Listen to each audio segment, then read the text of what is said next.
All right, well, buenos tardes. Es un placer estar aquí. Well, I figured if I was going to make our tour say Reince Priebus, I could work on a little Spanish, right? Well, my name's what happens when a Greek and a German get married. So my kids' names, though, are Jack and Grace. So, some traditions should come to an end, and Reince is coming to an end. So I want to thank our tour for that introduction and for all of your years and our tour's many years at NALEO, and to Pauline Medrano and Alex Padilla and all of the board members. I really want to thank you for the invitation. I think it's a blessing to be here.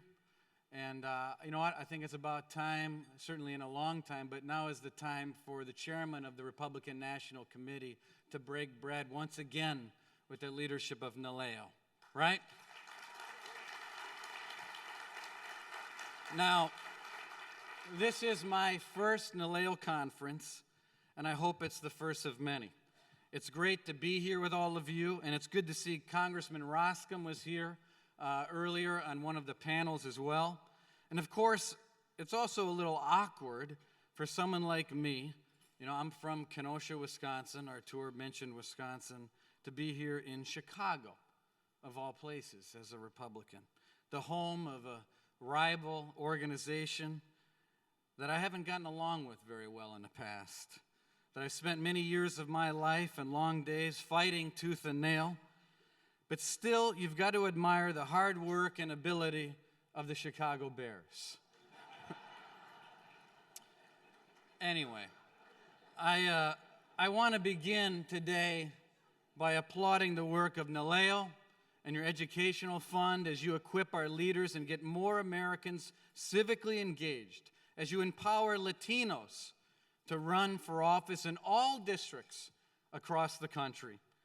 Nearly 4 decades since your founding, the vision of Congressman Roybal is alive and well. As America's Latino community grows, your mission matters more and more and more every day. And that was evident in the past election. Of course, you don't need me to tell you that, but I do want to tell you that Republicans understand and appreciate your work. We believe government must be responsive to the needs and priorities of the people that it serves. Not some distant bureaucrat, not some corporate lobbyist, not some special interest group, but government must listen to the people first. And beginning this year, the RNC has made a serious commitment to do our part to increase voter engagement, with a focus on minority communities and places that we haven't been to consistently in a long time. Now, I'll be honest here. In the past few years, we've done a pretty lousy job of connecting in the Latino community. We've missed out on opportunities to build better relationships. But that's going to change. We want to be a party that is more welcoming, more inclusive, more open, even if we don't agree 100% of the time. As Ronald Reagan said, my 80% friend is not my 20% enemy. Heck, I don't agree with my wife 100% of the time. And we've got a pretty good marriage. And by the way, who wants to be in a marriage like that anyway? We have completely reshaped our engagement efforts at the RNC to be more community-based. We've learned that we need to hire from the community, within the community, to influence the community, the towns, the neighborhoods, the churches.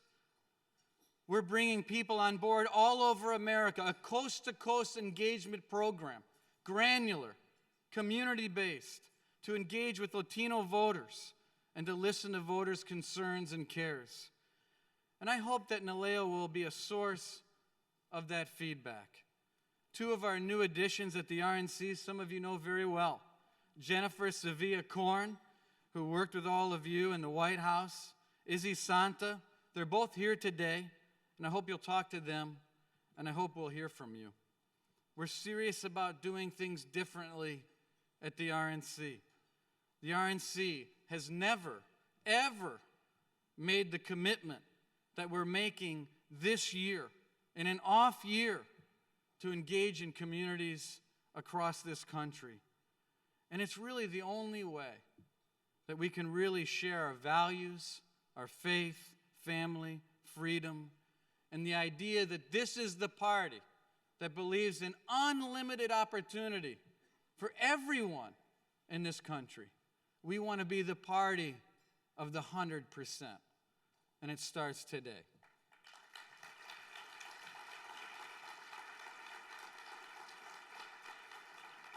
And today I want to talk to you about two issues that are at the heart of expanding opportunity: immigration and education. Like you, I recognize the need for immigration reform because our current system is broken. We can all agree on that, and it has to be fixed.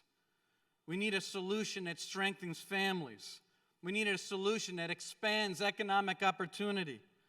And one of the reasons we need to improve border security, that's not mentioned too often, is to further prevent violence and drug trafficking and the brutal human trafficking and exploitation of women and girls. Now, as chairman of the Republican National Committee, I don't get to make policy decisions, but I do think it's important. And I heard Senator Durbin, I heard Mr. Padilla talk about as I was coming in. It's important to recognize that Republicans are taking the lead in this policy discussion. We don't know what the final product is going to look like. But I join you in hoping that the men and women on Capitol Hill will get it right. We need a system that works and a process that's fair. Now, last month, I had the privilege of attending a naturalization ceremony in Virginia, and watching new citizens take their oath was a moving experience, because I, too, come from a family that has roots not entirely starting in America. My mom was actually born in Khartoum, Sudan. And my dad was in the army in Ethiopia. And they met, and then they moved from Khartoum, Sudan, to growing up her entire life, to Queens, New York. That's quite a move. She took the oath in the early 1970s in Newton, New Jersey. I was too young to remember, but my mom talks about it often, and she tells me that I was there, and the family was there, and everyone was really proud. I know what it's like growing up with Yaya and Papu, that's grandmother and grandfather in Greece, talking to them, listening to stories about Greece, but listening to my Papu, one of the people that I look up to most in my entire life. He's gone now, telling one story after the next about America. And what I remember most is that he wasn't from America, he lived in Greece. But he loved every little tiny thing about this country. And it shaped my vision and my view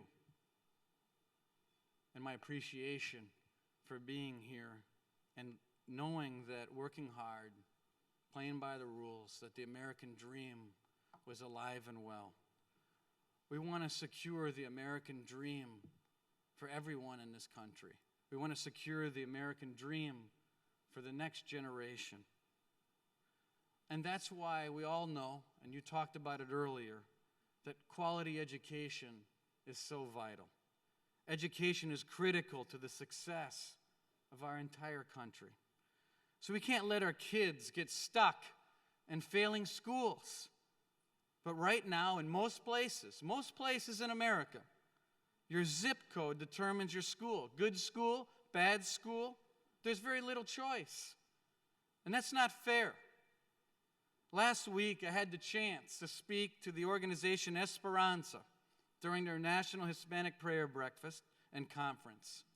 The Esperanza Academy, which they established in Philadelphia, is a campus with a 100% minority population, and they're graduating 91% of their students on time. U.S. News and World Report ranked them among the top 9% of schools in the country. They're creating top students by using different methods and best practices, and they're showing the power of school choice and innovation. School choice is an important tool in fixing the system for everyone. Simply put, school choice is school fairness. The results in places like Florida show that it's true.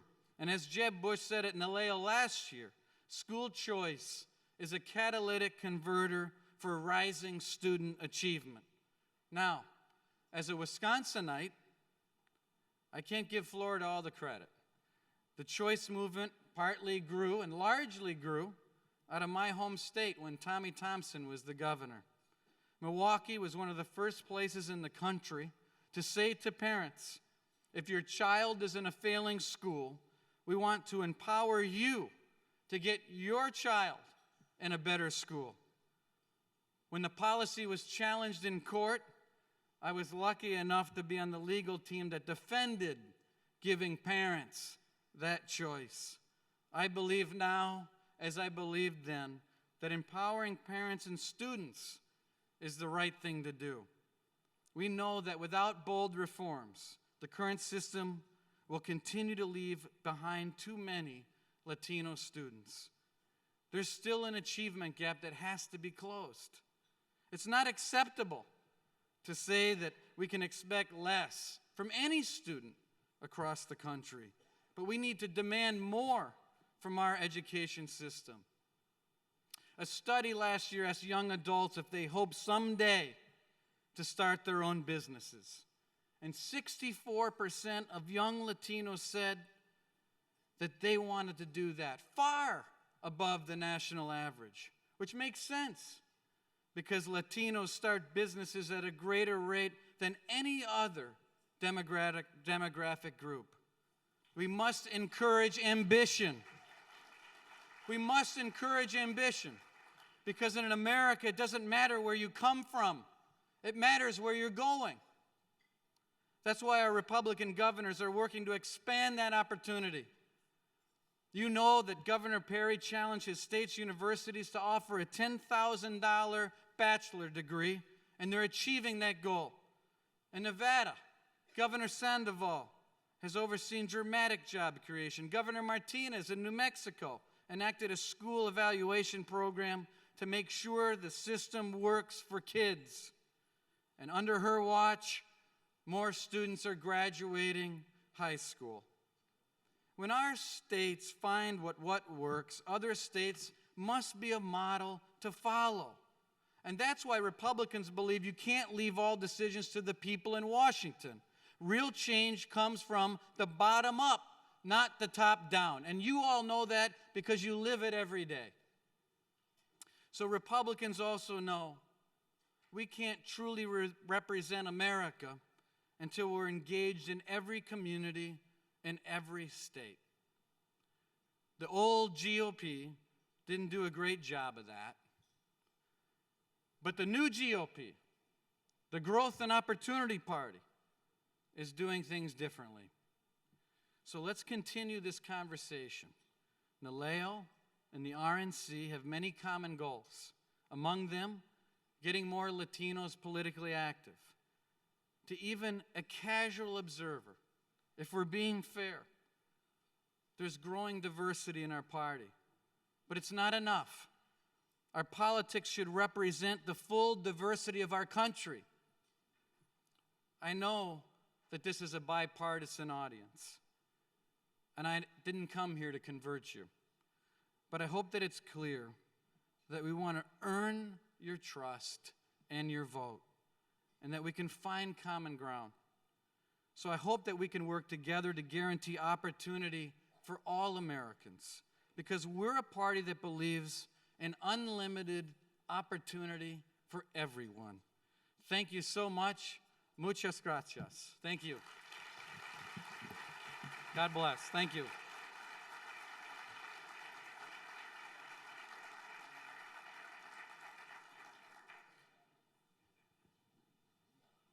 Have a seat. No, I'm going to ask the questions. We're just figuring out how much time he had. I did promise no softball questions.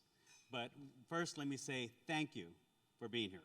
It's an honor to be here. Thank you. There have been at least 2 of your predecessors here before at the NALEO conferences, so there's a tradition of having RNC chairman here, so I'm glad you're continuing in that tradition, particularly when the Growth and Opportunity Project report that you issued under your leadership specifically mentioned the need to reach out to more organizations that represent minority voters, and specifically you mentioned NALEO as an institution you wanted to engage with more. So thank you for accepting the invitation to be here. Thank you. Well, I mean, you know, we recognize that we can't compete, first of all, as a national party by showing up 5 months before an election. It just doesn't work.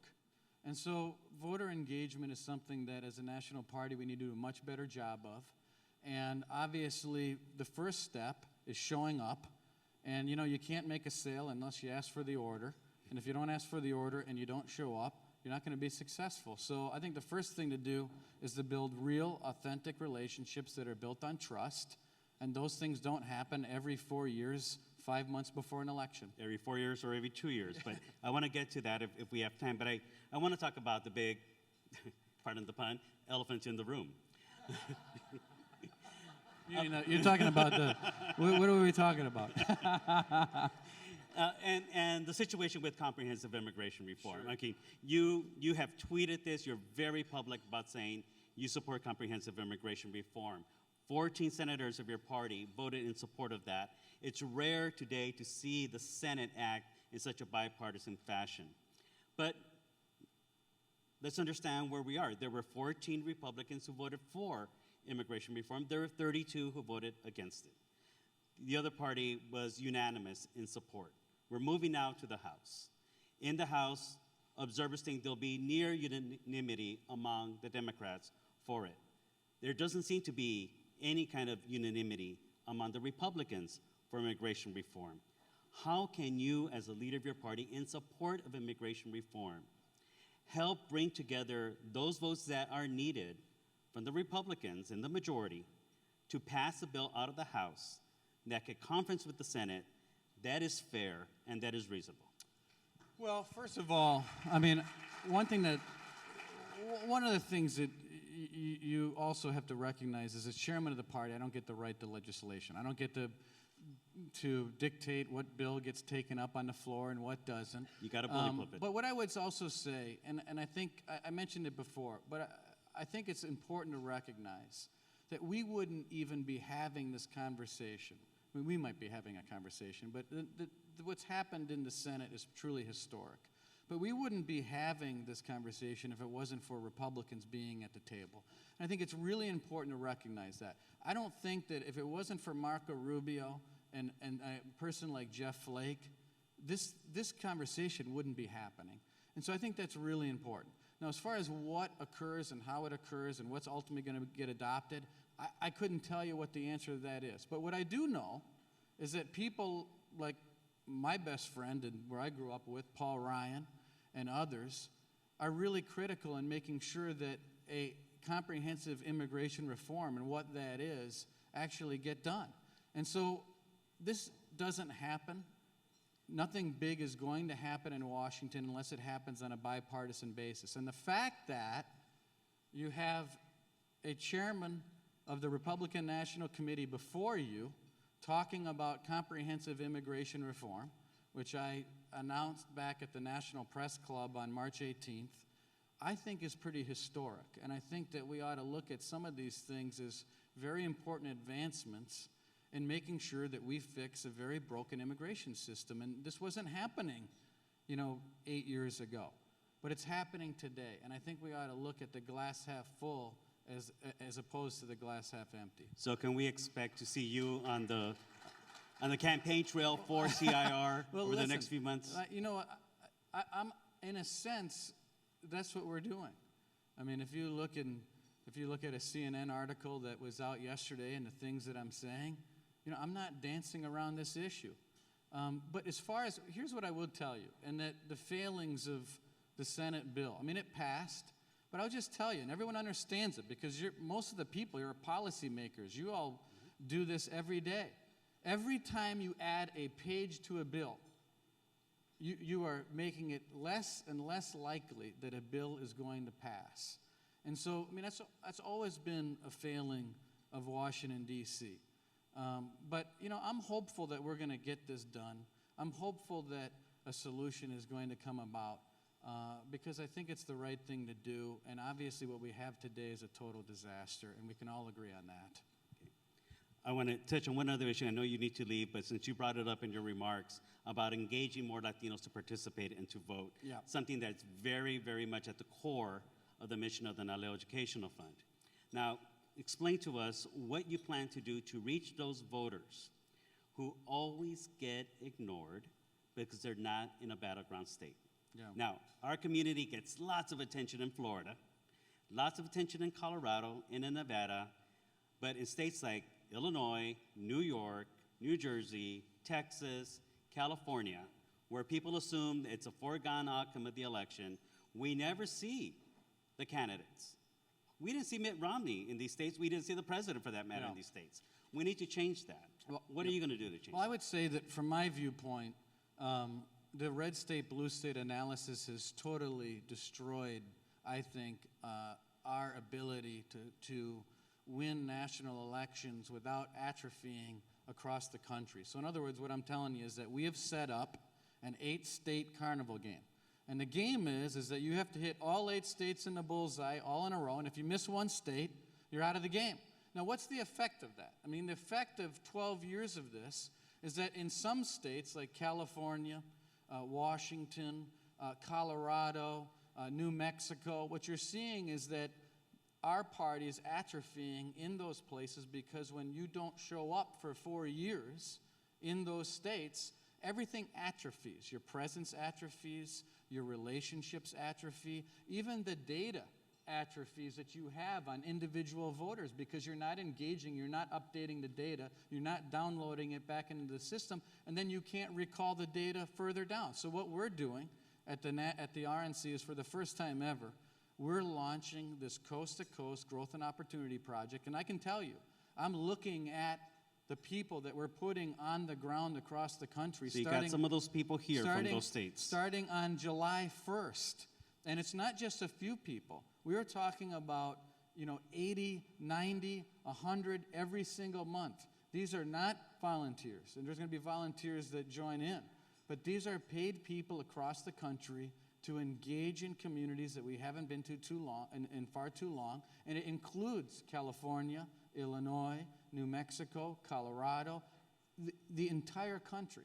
And it also includes another issue in states like Texas, where you're going to see the Republican National Committee engaging with efforts in off years with full-time employees in Texas, in Hispanic communities all across the land. And so it is it's not going to be something where I believe, I'm not naive, I don't think we're going to carpet the world in 3 months. But I do know it's important to show up, engage, and get to know a community, and go to the church festivals, go to the community events, go to the swearing-in ceremonies, and tell people what to be a Republican. If you don't do that, I'm very fearful of future elections, especially the national ones. I know you have to go, but just one last message I'd like you to share to the NALEO members here of your party. What are you going to do to help them move up in the ranks of their party, help them as candidates, help them as future leaders of the Republican Party? For one thing, getting involved earlier and being an encouragement earlier and being a source of resources earlier is going to make a big difference. Showing up at the end isn't going to work because even for the Hispanic leaders in our party that want to move up, that want to run for higher office, engaging now early in the community is going to get us closer to the candidates, which is then going to establish relationships sooner, and then is going to provide us opportunities to make sure that they're more successful. So, look, these are the small steps initially that have to be taken. And these are the steps that we're committed to taking for the future of not just our party, but I think that we could all agree that having a strong two-party system in all communities across America is better for this country and the country that we love. Terrific. Well, thank you for you. being God here. bless you. And thank you for Appreciate joining it. us. You bet.